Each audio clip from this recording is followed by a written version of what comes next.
नमस्कार, times of Swaraj में आप सबों का स्वागत है और मैं हूं संतोष सिंह।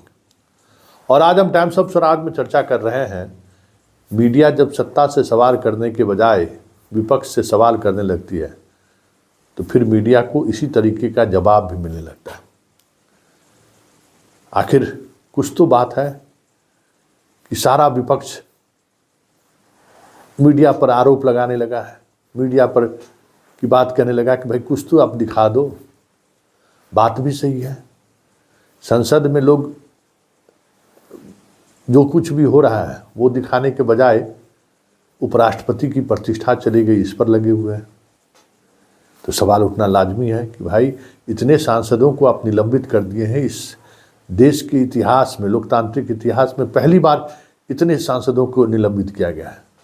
और मसला है आपको कैसे प्रवेश कर गया, जो लोग वहाँ प्रवेश किए कैसे प्रवेश करिए। लेकिन उस पर चर्चा करने के बजाय आप विपक्ष से सवाल करने लगे हैं, हम लोग विपक्ष से सवाल करने लगे हैं।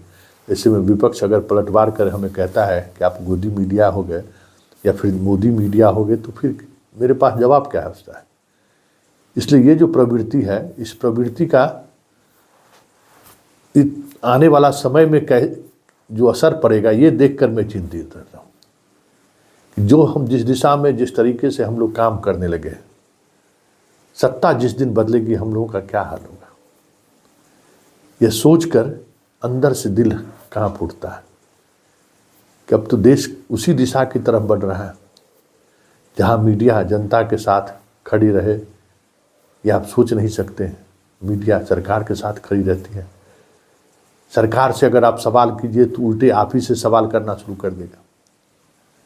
जहाँ स्थिति ये बनती जा रही है, और ठीक है अभी बहुत सारी चीज़ें अनुकूल दिख रही हैं, जिनके साथ आप खड़े हैं उनका भविष्य दिख रहा है। लेकिन आज न कल कभी तो भविष्य अंधकारमय होगा, लोगों का गुस्सा प्रकट होगा। उस समय हम लोग कहाँ रहेंगे? क्या कभी आपने सोचा है कि उस दौर में मीडिया कहाँ रहेगी जब सत्ता बदल जाए तब? सुनिए किस तरीके से विपक्ष के लोग मीडिया को लेकर टिप्पणी कर रहे हैं और हम बेशर्म लोग उस टिप्पणी को हंसते हुए टाल दे रहे हैं और फिर बेशर्मी के साथ सवाल कर दे रहे हैं कि सब कुछ ठीक ठाक है ना। तो जरा सुनिए लालू जी को भी, तेजस्वी, ललन सिंह और राहुल गांधी को भी कि वहां पे हमारे 150 एमपीज को बाहर फेंक दिया, ठीक है। उसके बारे में मीडिया में कोई चर्चा नहीं हो रही है, ठीक है। उनको आपने पार्लियामेंट से बाहर उठा के फेंक दिया, उसकी कोई चर्चा नहीं हो रही है। अदानी जी पे कोई चर्चा नहीं हो रही है। राफेल पे फ्रांस ने कहा है कि भैया इन्वेस्टिगेशन नहीं अलाउ हो रहा, उस पर कोई चर्चा नहीं हो रही है। बेरोजगारी पे कोई चर्चा नहीं हो रही है। हमारे एमपीज वहां पे दुखी हैं, बाहर बैठे हुए हैं, उन पे आप चर्चा कर रहे हो। सर मिमिक करना इस तरीके से थोड़ा तो न्यूज दिखा दिया करो ना, थोड़ा सा आपकी जिम्मेदारी बनती है। अब आप टोटली मतलब एक लाइन पे चले गए तो क्या करें? कॉर्डियल एटमॉस्फेयर में हुआ और ये मीडिया के जो लोग हैं बिके हुए हैं एकदम नरेंद्र मोदी से, चाहे जो भी हम लोग तय करें उनका तय है कि उल्टा बात बोलना, उल्टा प्रोजेक्ट करना। खड़गे साहब से, सोनिया जी से, राहुल जी से, सबसे अनुमति लेके हम लोग आए और ये तय हुआ था बैठक में कि एक ही दो लोग ब्रीफ करेंगे, सबको वहाँ नहीं बैठना था। तो इसमें नाराजगी की कौन बात है? ये आपका मनगढ़ंत कहानी है। ऐसी है यहाँ के पत्रकारों में कि अपनी मानसिक संतुष्टि के लिए गुलजुलूल खबर चलाते रहते हैं, परोसते रहते हैं। एक दो दिन तो ठीक है, व्यूज मिल जाएगा, लेकिन उसके बाद जो क्रेडिबिलिटी जो डाउन होती है, हम लोग तो हंसते हैं।